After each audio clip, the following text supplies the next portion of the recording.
2 týždne. Toľko času ostávalo matke zo Senice, kým jej hrozilo, že s dieťaťom príde o strechu nad hlavou.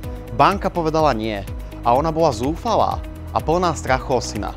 Navyše, spoločnosťam ako je tá naša, absolútne neverila. Nakoniec sme jej dali ponuku a potom bolo ticho. Celý mesiac sme čakali, nikdy na klienta netlačíme.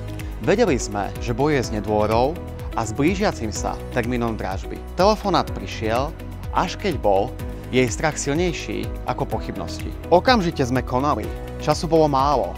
Boli sme radi, že sa rozhodla nám dôverovať a ísť do toho. Našim jediným cieľom bolo vyriešiť situácie ešte pred dražbou, aby sa vyhla neistote a stresu z toho, kto a za akú cenu jej byt kúpi.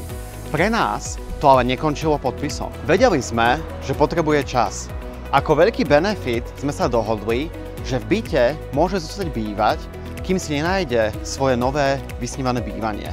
Až potom sme riešili odovzdanie jej bytu. Tento príbeh dokazuje, že váhať sa neoplatí, ale našťastie sme to včas stihli. Navyše sme z trojizbového bytu spravili kompletne zrekonštruovaný štvorizbový, ktorý spravil radosť ďalšej rodine, keďže takýchto bytov je v Senici málo. Ak ste v podobnej situácii, neváhajte sa ozvať. Pamätajte, vždy riešenie existuje.